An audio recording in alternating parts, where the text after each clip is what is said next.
We were not taught to prioritize ourselves. The more self-sacrificing, the better. People will be like, oh my God, you would love Betty. She would give anyone the shirt off her back. How about keep your fucking shirt on, Betty? What are the traits of someone who's a high-functioning codependent? Feeling responsible for fixing other people's problems, going above and beyond. A lot of times we're doing things for people that they haven't even asked us to do, where we just feel like it would be nice or should be done, always ready to jump into damage control mode. There's a lot of power that a narcissist wields, the power of persuasion and all of that. But I always say, and in the book, I'm teaching you how to be aware. How can you, if you have found yourself in a relationship with a narcissist, how can you not have that happen again? What is the cost of this?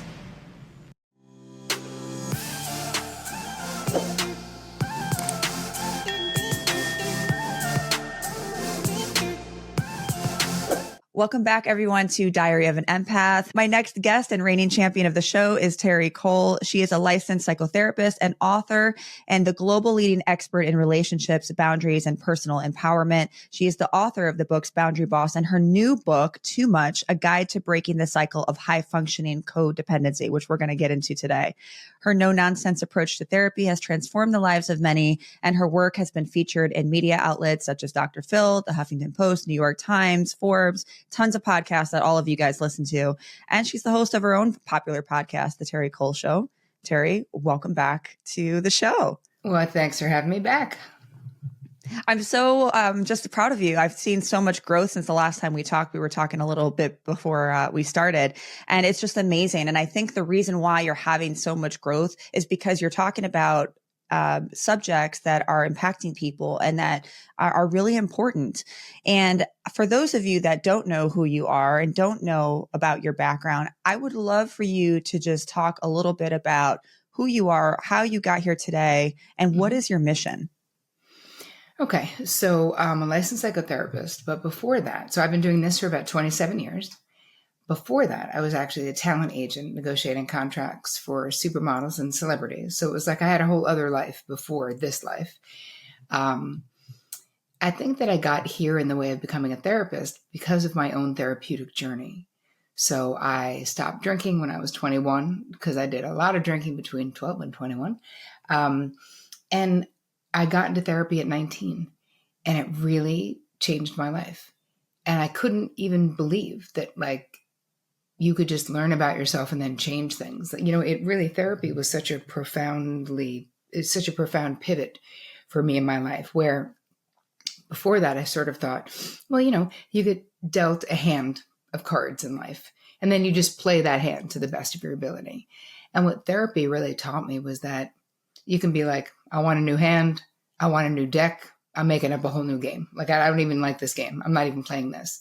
And that's really what therapy did for me. And I think that a lot of it had to do with stopping drinking, made me just realize, like, wow, I could really do anything with my life if I'm willing to work to make it happen. So I left entertainment at a time. I mean, not one person in my life understood why I was leaving this fat job where I was making tons of money. And it was the 90s. So keep in mind, supermodels were all the rage in the 90s. And everyone thought my career was so amazing. But the thing is, I had outgrown it. And it was like, you know, entertainment is not exactly a hotbed of mental health. So I was like, I need to get the hell out of here, and started a private practice. And that led me to having multiple practices and having, you know, sub therapists underneath me. But I kind of went to the degree that I could in that world. I was like, there's only so many people I can impact if I'm doing this one-on-one type thing. And then one of my really close friends, Chris Carr, she started having like a public life. She did a documentary about her cancer, ended up going on Oprah. And so I really started by being the crazy, sexy life coach in her community in 2008 or 9. But that was the beginning of sort of my public life. And then I built that for about 10 years before I even started thinking about trying to pitch anyone to write a book. Even though I was teaching and wanting to do stuff, I knew that without any kind of a platform, I mean, I only knew it because I went and met with people who were like, how many followers do you have? Keep in mind when people cared about Twitter. But, you know, even on Instagram, how many followers? And I think I had 900 at the point. And they were like, come back when you have like a zillion times more than that. And I really realized that, my the next part of the journey, it was all kind of strategic, was building that platform and reaching people the way that I could by doing courses, which is what I did. And then ever since then, then I got a 3-book deal, and, the rest is history, so to speak. But my passion is helping other people, no matter what your station in life, no matter where you are, no matter if you have money, if you're broke, help you elevate the joy and satisfaction in your life and lessen your own suffering, like to teach people how to do that the way that I learned in therapy. And I really feel like part of my mission is evening the playing field a little bit, What I love about you is your authenticity. And I think that is what people are attracted to. I've seen your growth. I've seen the things that you've talked about. And it's real shit that we deal with as individuals, as women, even as therapists ourselves. Like I have had, oh my God, I've had history especially in my 20s and early 30s, of a lot of codependency myself, of getting into these like really toxic relationships, knowing, like having full acknowledgement that this is not a healthy relationship, but for some reason, just not being able to branch out of that relationship until it hit like the absolute worst of the worst. And I think a lot of people deal with codependency, but I would love for you to start out with, how do we define codependency? And what are some myths that are around codependency that maybe people don't quite understand? Okay, so according to me, because, my book is about high functioning codependency, which is codependency. It's just like a different flavor of codependency. So according to me, that means you are overly invested in the feeling states, the outcomes, the circumstances, the situations, the finances, the career of the people in your life, to the detriment of your own internal peace. And we have to make that distinction because, of course, as mothers and lovers and friends and sisters and daughters and whoever, obviously we care about the people we're in relationship with. But when you are a high functioning codependent, you overly care. You feel overly responsible for other people's experiences and what's going on with them. So that's basically the definition. And the reason why I came up with this new moniker is because in my therapy practice, women like you, women like me, like just kind of ballers getting it done, capable, high functioning, hardworking. So if I would say, oh, hey, what you're describing is a codependent pattern in that relationship, they would immediately reject it because of the myths that you talked about, which is that, how can I be codependent? They would immediately say, hello, I'm making all the money. I'm making all the moves. I'm managing all the people. I'm not dependent on squat, lady. Everyone's dependent on me. So I don't know what you're talking about. And I was like, oh, they don't know what codependency is. They think it's something else. And now they're being unduly influenced by Melody Beattie's Codependent No More. You have to be enabling an alcoholic to be a codependent, which is not true at all. But I could see that there was this negative vibe that they had. And so now how am I going to help them with their problem if they don't see themselves in the problem that they actually have? And then I started looking at the behaviors and I was like, but you know what? This actually is different. This is codependency for the modern woman, because we are doing all the things for all the people. We are exhausted. We are burnt out. And the moment that I added high functioning to codependency, my clients were able to raise their hands. Me, I'm the problem, it's me. Not to quote Taylor, but I will. Without shame, right? Without feeling like there's something wrong with them. They're like, you know what? I am doing all the things for other people. I am friggin' exhausted. You are correct. I do feel burnt out. I could use support. And so then I could get to work with my clients. So I feel like those myths that you talked about, they really do linger. And there's almost like a feeling of like, if you're codependent, there's like some pathetic element to you, or like you're the long suffering spouse waiting at home for the gambling partner to come, and it's not that. And how I know it so well is because it's my own flavor of codependency. And the irony with high functioning codependency is that the more capable you are, the less codependency looks like codependency. But hello, it is still codependency. And so we still suffer, but we make it look easy. So nobody's checking in. Nobody's like, gee, I wonder if you're all right. you okay? Hey, Terry, are you okay? Nobody. Why? Because I'm always fucking okay. What else am I going to be? Right? But that's a very HFC attitude where there's a sense that we are so capable, we are going to get it done. But eventually, when you're doing all the things for other people, you end up resentful. You end up kind of martyred in those relationships because people can't really be grateful enough if our motivation is fear or control. And when you think about codependency, the foundation of all codependency, whatever flavor we're talking about, is an overt or covert desire to control other people's outcomes. You found language, I think, for your clients and the people reading this book, the people listening to this podcast. And I think that's maybe why it's like, okay, I don't have to reject this because I can relate to being high functioning, because that's a strong woman. That's a person who doesn't need to depend on anybody else. That's a safety, right? Like, I'm safe if I'm strong. But the minute that I hear codependency, like, that's not strong. That's not safe to me. So I reject that. Right. And so I think what you did was found language to be able to empathize, validate, for people to understand it. And that's so important, because when I'm hearing you talk, I'm like, oh my gosh, that's so validating, because yes, I am this like high functioning person, and I'm this strong person, especially even in my 20s and 30s. And I was always the doer. But because I was always the doer and everyone thought I was able, it burnt me out, and it did build resentment. And I always hear this quote, "You're never too much for the right person." Is that true? Or can we sometimes be doing too much? So what are some of the signs that we might be over functioning in relationships? Well, I'd say the first thing that we look at is we should do a resentment inventory,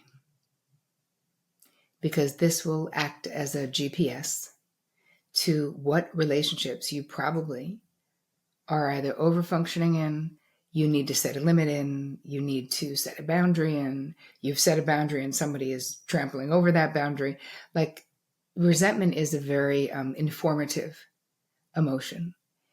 And so you can think right now, you guys listening, watching, you can think right now, who are you kind of resentful about? Who are you holding on to resentment for? And why? You write those things down. Okay, I'm resentful of my sister because, in the Boundary Boss book, I gave this example because it was true, of my sister using my apartment key, going in and borrowing something from my closet without asking me. And then I'd be like looking for the thing, think I lost it, didn't know she had it, not to mention, how about just ask me? I might have wanted to wear it. So I'm pissed off at my sister because she uses my key without letting me know, and she doesn't ask me if she could borrow stuff. So now what's the next step? Like, what is my 50% of that situation? Some people would say, well, it's all your sister. No, it's not. It's 50% my sister, 50% me. Because until if I'm not saying anything, if I just act pissy towards her, but I don't tell her what I want, if I don't make a boundary request, then that's on me.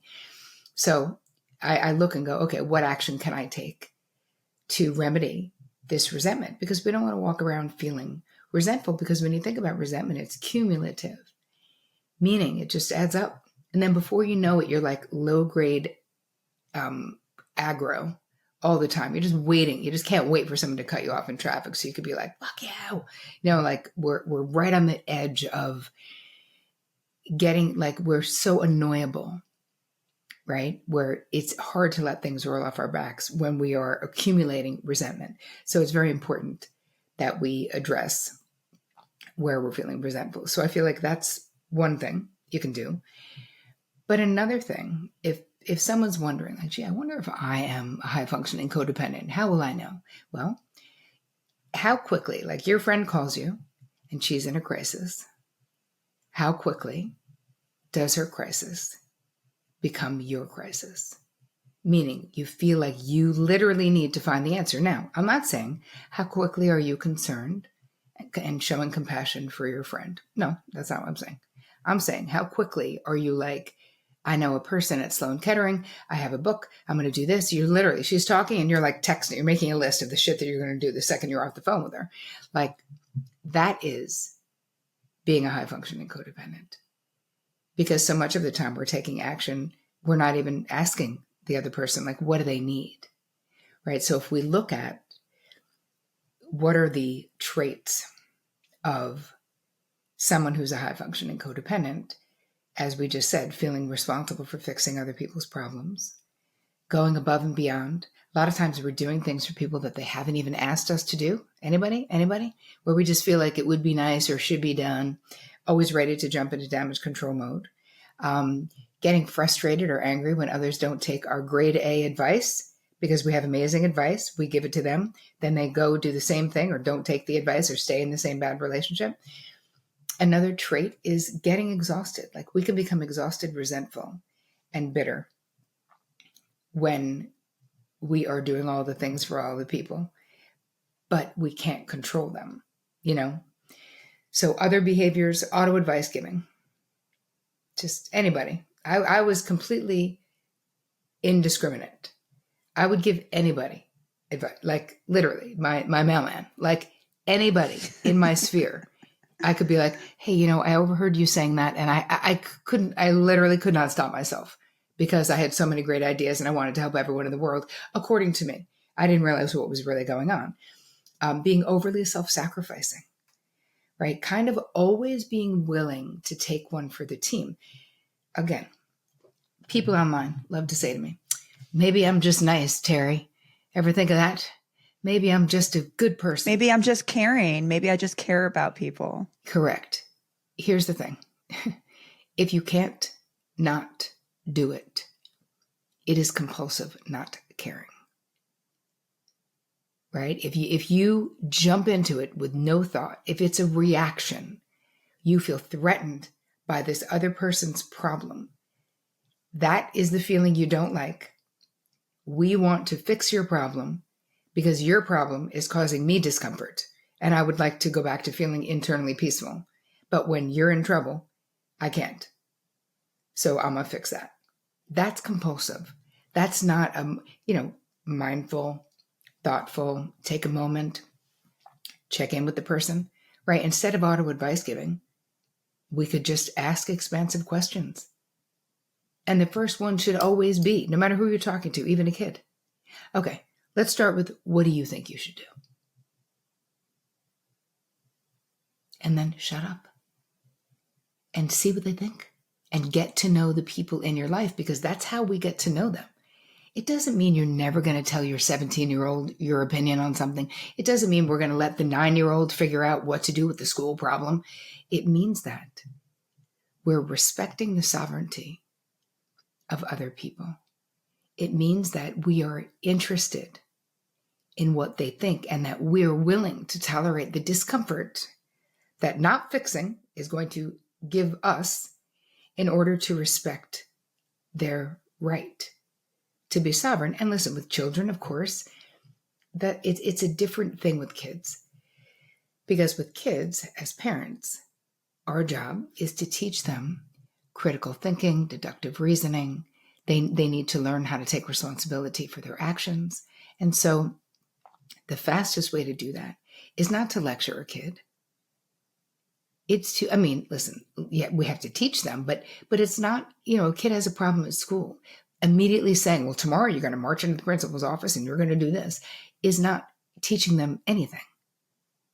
What is teaching them is you're saying, all right, tell me what happened from the beginning, and then tell me what you think you should do. And if they have a terrible idea, like I'm going to go in tomorrow, I think I should beat Bobby up, obviously you're going to be like, okay, well, maybe we should play that out. What will happen if you do that? Oh, you'll get expelled. Do you think that, is it worth it to do that? Not to mention in this family, we don't beat people up or whatever lessons you would want to teach them. But by asking expansive questions, you're getting to know the internal life of the people in your life rather than management. Because this is what we do when we want to take control of everything, when we want to help everybody, but we want it really to be done our way. We're just, people are projects. People are problems or projects. And it's a drag. It's really dehumanizing to be on the receiving end of that, because I've been on every end of that. And it's a bummer. And I'm sure everyone listening has been on every end of that. And when you're in pain, And instead of your friend giving a shit about the fact that you're in pain, she's like, listen, I know this is exactly what you should do. I don't know why you didn't do it when I said it last week, but this is what you should do now. Like, that sucks. That does not feel compassionate. What is real love? When we talk about holding space in this world of, self-help stuff, I don't even think people know what that is, or at least I didn't until I wrote this book. What does it really mean? It means I'm willing to be with you in the foxhole of the dark night of your soul, in your unknowing, without trying to manipulate, control, and fix you. I'm willing to tolerate my discomfort to give you comfort.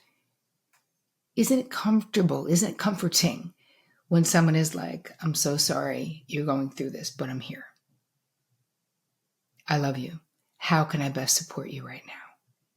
You can say that to every person in your life when they have a problem. Let them tell you how they can best. But as HFCs, so much of the time, we really do think we know best.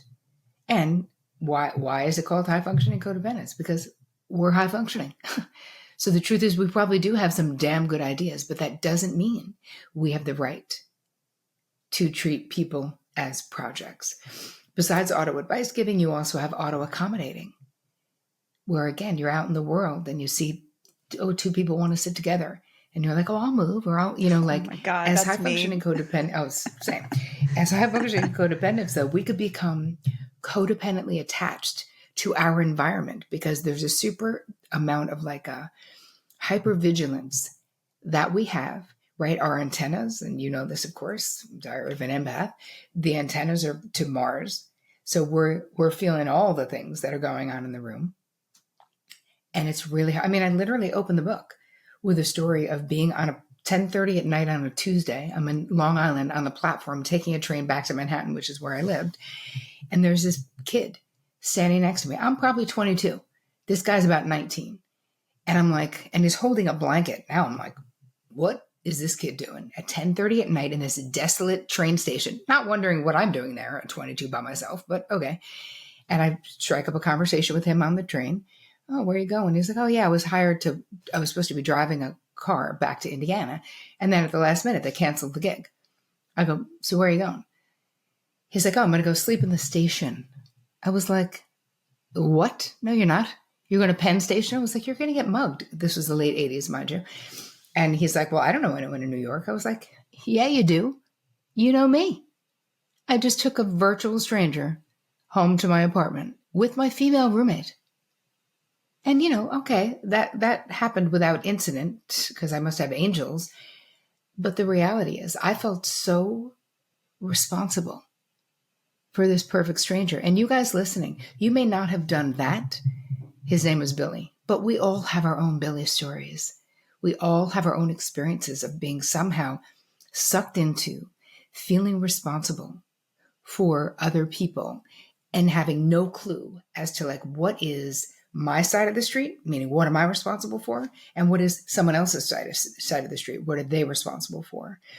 Another thing that you'll find with HFCs is we do this thing called anticipatory planning, where you're going to be with someone. Maybe they're difficult. We go out of our way to make sure we have the booze they like to drink, or that they don't have to sit next to the person that they don't like. We're literally puppet mastering situations, again, to keep the peace, to avoid conflict, to make sure there's not a problem. Instead of talking to the person about being a difficult a-hole, we just twist ourselves up and we're like, I'm going to find a way to not have there be a problem. All right, two more things, and then I'll let you ask all your questions. Another trait is hyper-independence, where we just don't love asking people for help. Don't love it. We also don't trust that people are going to show up.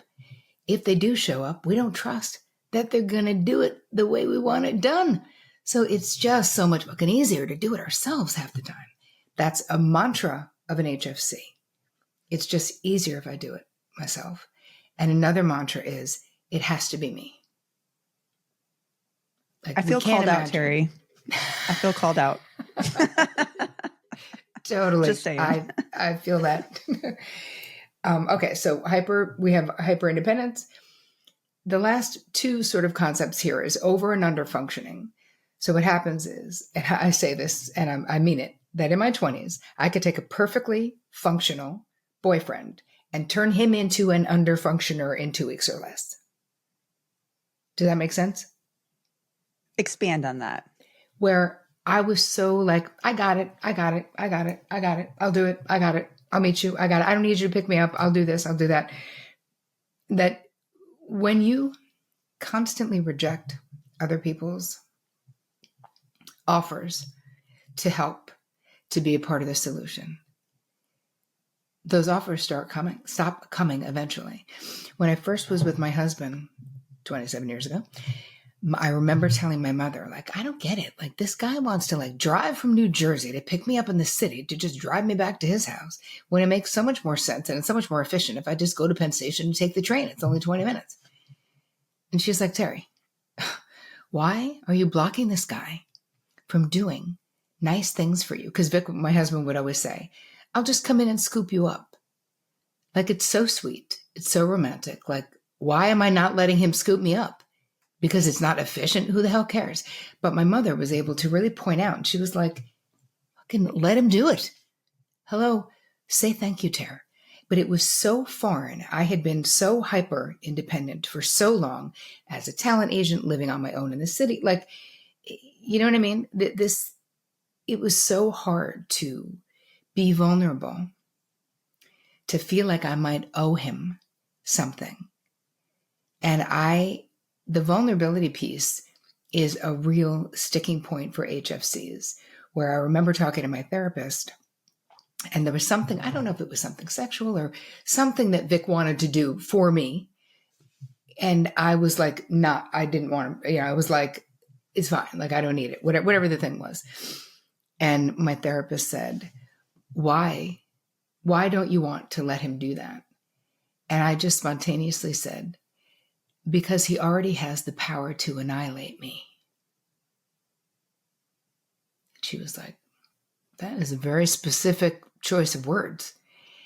But that's how threatened I felt, meaning that if he turned out to not be who I thought he was, because this was still the first year of the relationship, I was like, I literally think I might die if this guy turns out to not be who I think he is. And 27 years later, he was who I thought he was, luckily for me. But that lack of vulnerability, because in all of my relationships up to that point, I was just the queen of management. I could find any broken-winged bird and be like, I'll fix you so you can fly away. Amazing. Like, great. Did you guys know that I'm not only a therapist, but I'm also a coach and a professional tarot reader?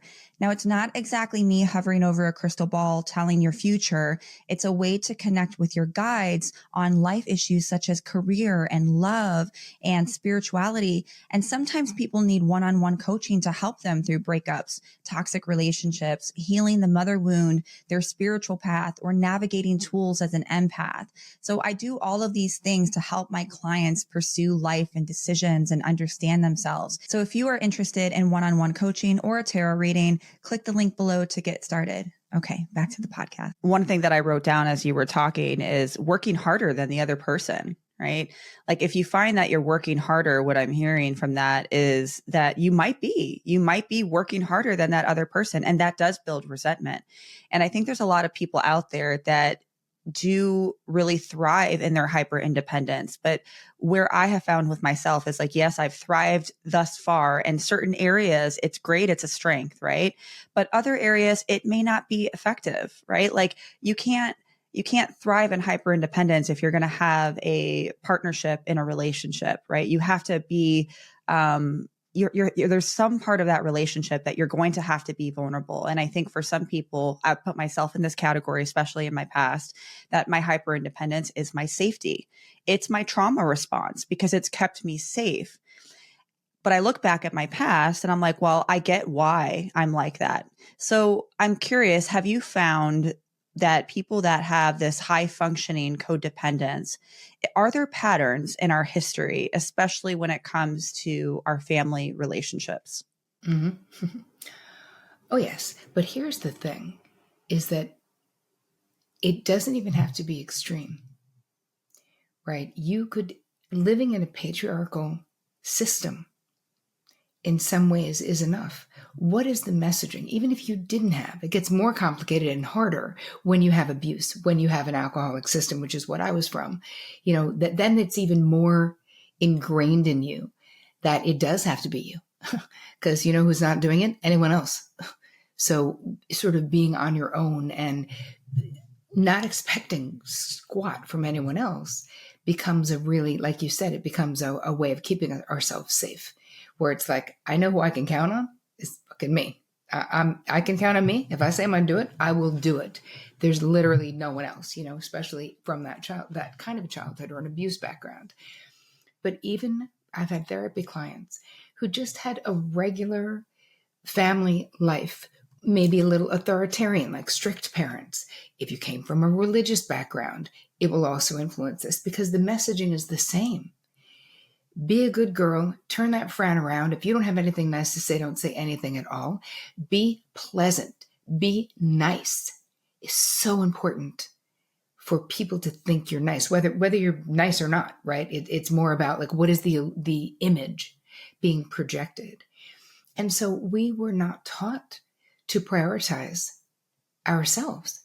We were not taught. We were taught, be helpful. Go along to get along. Don't be a drama queen. Don't make a big deal out of nothing. Don't make a mountain out of a molehill. Like, think about the way that we were all indoctrinated into this way of being that says the more self-sacrificing, the better, right? People will be like, oh my God, you would love Betty. She would give anyone the shirt off her back. How about keep your fucking shirt on, Betty? Like, why are you taking your shirt off to give it to everybody? Why? I mean, listen, a child who needs your shirt, maybe, but why is that celebrated?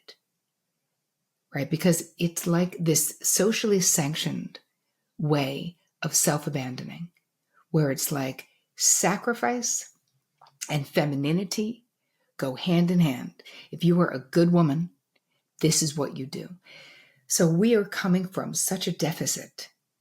And in the book, I walk you through your HFC blueprint, I call it. So this is basically your relational blueprint. What did you learn in your family of origin, the country and culture that you grew up in, the society that you grew up in? What did you learn about relating to other people? If you come from a religious background, if you even think about the brownies, like that there's that group that girls can be a part of. It's like the Boy Scouts and the Brownies. I never did it myself, but I know it's there. And I know that their motto is like self last, basically. There's literally like a saying that they have that specifically says, you're last. And that's how it should be. Like, talk about just brainwashing. And so it makes sense. And then if you add a trauma background, it makes it doubly as hard to change these behaviors. And it's still totally possible. And the book is, of course, is completely trauma informed, obviously. But it's something to take into consideration of what you've experienced. And I also have a whole chapter in the book about narcissists and high functioning codependents. Yes. Because, and we got to get into that one. Let's do it. We got to get into that one. So because we see the word narcissism thrown around everywhere, narcissist. And while, yes, I think it's overused, but I also think we're getting more educated on what that looks like. Yes. And in the book, you talk about not only why high functioning codependents can or cannot be attracted to narcissistic partners, but also what the nuances are with narcissistic family members and parents, which I think is very, very important. So are people who are high functioning codependents, do they truly attract more narcissistic people in their life? Yeah, I do believe they do, because it's the perfect fit, right? It's like a match made in heaven until all hell breaks loose, as I like to say, because it will eventually. Because think about it. A narcissist is like, hey man, it's all about me. And a high functioning codependent is like, hey man, it's all about you, right? I can't wait to make you happy and please you and be of service and of course you do it and you want to be appreciated. And when you're in HFC, this is also feels like a way to ensure love. It feels like a way that keeps you safe from rejection, which of course is not accurate, but it's an illusion of control, right? If I do everything right, if I am of so much use in this relationship, I'll make myself irreplaceable, right? I'll make myself indispensable. There'll be no way that this person can ditch me, which of course is not true. But I feel like there's some of that in there. And then in the beginning, especially in a relationship with a narcissist, you get all this amazing feedback. You're being love bombed into oblivion where you're just being blasted with feel-good hormones. And the person you're convinced, right? This person is we know this about narcissists. It's funny, the way people talk about narcissists, it's like, oh, they're all bad idiots, they're terrible, they're toxic. Here's the thing though. How do they present? They're charming. So much of the time, they're talented. They're gorgeous. You have a parent who's a narcissist. Your friends are like, oh my God, you're so lucky. Your mom is so cool. You're like, so not, beyond not cool. But it's like what it looks like in the projection of it all. Narcissists are so good at seducing everyone around you, seducing people who should be on your team. And when the shit hits the fan, they're like, I mean, he didn't do anything to me. You're like, are you fucking kidding me? Like, hello. So there's a lot of power that a narcissist wields, the power of persuasion and all of that. But I always say, and in the book, I'm teaching you how to be aware. How can you, if you have found yourself in a relationship with a narcissist, how can you not have that happen again? Because that's all we can do is try to protect ourselves, right?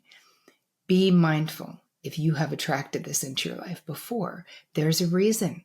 Ask yourself the 3 cues for clarity, which is, who does this person remind me of? Where have I felt like this before? How or why? How is this behavioral dynamic? Me trying to get their approval, them withholding their approval sometimes. Like, how is that behavior familiar to me?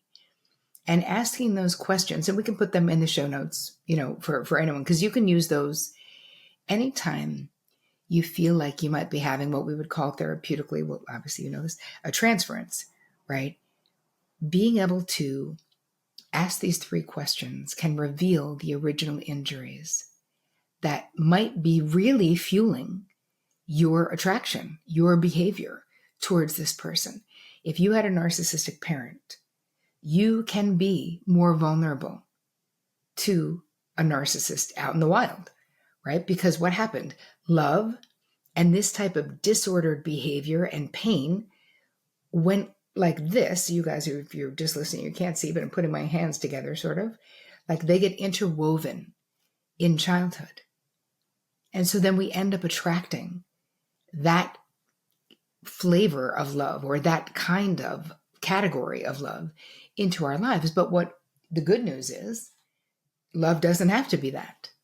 Love doesn't have to be painful. You don't have to work your ass off for someone to love you. Like, you can learn that too. But once we get involved with a narcissist, it can be very hard to get out, as you said, because a lot of times we're trauma bonded. There's all different reasons. So it's most helpful to try to avoid it from the beginning, which means pay attention to people's behavior, right? Pay attention to what someone says and then what they do. Pay attention. The moment, because there will be a moment, and you know this in your own experience, I imagine, that you go from everything just being so fucking magical you can't even believe it, that, wow, could this really be real? And then they say the first mean thing, and it's so shocking, and you make 75 excuses for why. And it might be something as small as, which I wouldn't think is small at all, but let's just say, you're going out to a party and they go, are you going to wear those pants? Because I gotta say, you really look fat in them. And you just go, oh my God. So painful, devastating. You literally feel like somebody punched you in the stomach. But then we immediately start making excuses. I know they're stressed from work. I don't think they mean it. Maybe they just don't want me to look bad. Maybe they're really looking out for me. And this is the beginning of the devaluing. And now we're going to get into the cycle of eventually discarding, whether it means they're threatening to break up with you, they break up with you, they're withdrawn in anger, whatever the discard looks like. Could be full on breaking up. And then the hoovering to get you back. So looking at people's behaviors is the most effective way to not just listening to their words, because God, narcissists are such good talkers. Mm-hmm. Yes, they are. They know the lingo. They know how to navigate. They know how to manipulate. And that's why it is so difficult and so hard and addicting in many ways to get out of those relationships. So what's the cost, right? So like we talk about high functioning codependence, and there's a lot of people probably listening and like, oh shit, like this actually describes me. I've been there. I mean, hell, I feel called out in some ways. But what is the cost of this? Because there's got to be a cost to everything that we do that's not effective for us. What is it? Well, one thing that I've seen is what I call living life light, Lite, where being an HFC means that we're living a lot in our head. We're projecting, we're worrying about what other people are thinking and feeling and what they need and what can I, right? There's so much going on. There's so much hypervigilance. It's exhausting. But it also means we are not fully present in our lives. So your life just doesn't hit the same. It's half as delicious, half as juicy, half as impactful as it could be. And that's not what you deserve, right? There's also burnout, and that is real. I've seen it thousands of times at this point in my therapy practice, where you hit a wall because we expend so much energy as HFCs. There's so much bandwidth that we're bleeding all the time. That burnout and health problems. So from TMJ to autoimmune disorders to insomnia to, MS to cancer. There's so many things, like so many health problems that come along with this, and being resentful, being bitter, being in a state of that and not being known, right? You're not fully self-expressed because we're so busy sort of managing what else is going on, other people's. We don't want to be a burden. We don't want to ask for what we need because we don't want to be vulnerable. So really we end up in relationships with people who vaguely know us, but they don't really know us because we don't really share the truth of how we feel.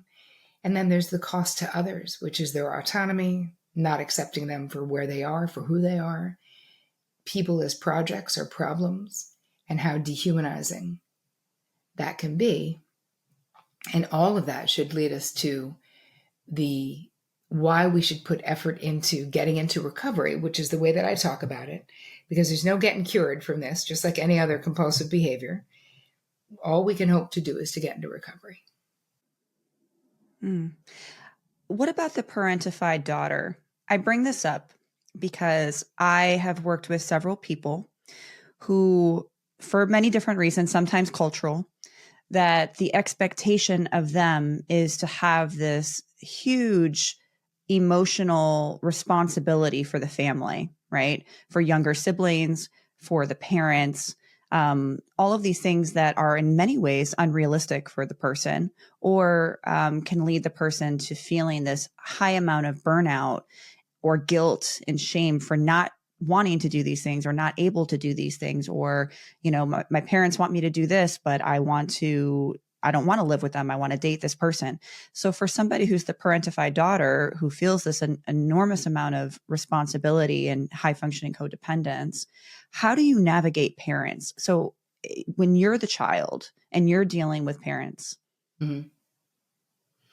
All right. So adult children, right? And especially what you said, which is the eldest daughter, a lot of times that's the syndrome. And it's funny, I was the youngest daughter of 4, but I was the designated oldest child. Isn't that crazy? You can literally be the youngest and still emotionally be the designated oldest child, because I was. Anyway, so what do? Part of it is you have to really take an inventory of what are all the things that you take on that you feel resentful about? We're back to the resentment inventory, but really looking at where are you over functioning? Where are you doing all the emotional labor? where other people are not doing that. Because we really need to get like clear. So much of the time we minimize what we're doing. We don't give it the credit that it deserves. So get clear about that. And then you have to look at, what are you not willing to do anymore? How do you change? Like for me, when I got healthy in my family system, I had to give up being the center of the family in order for the family order to be proper, so that my oldest sister was the oldest and I was the youngest. Do you know what I mean? So you got to decide, A, are you willing to do that? Understand there will be pushback. And I think that it doesn't have to be extreme. Start to make small changes. Start to assert yourself. But I do want to remind anybody listening that this is your one and only motherfucking life. Like, this is not a dress rehearsal. And you know what I mean? On your deathbed, you're not going to be like, I really wish I placated more people more. You aren't. You will regret the things you didn't do in your life. And your parents and your family are probably way more flexible than you think. And you are not fragile. It's just about getting the courage to make these changes. And how we do that is that we have to deal with the inner child, because that's who's afraid. The grown-up you is a baller. Like, the grown-up you is so capable and so gets it. It's the little girl within you. And, you know, I walk you through this in the book of how we really have to keep that kid safe. She needs to get that the grown-up is in charge and we're okay. And it's all going to be fine. And how you're doing this is you're raising your awareness right now, just by listening to this. Go get the book, read it. Let me walk you through the process. Creating better boundaries, surrendering to what's real, to what is. So much of the time as high functioning codependents, we're like in denial of reality. We keep thinking if we keep doing more, then the situation will change, or whatever it is.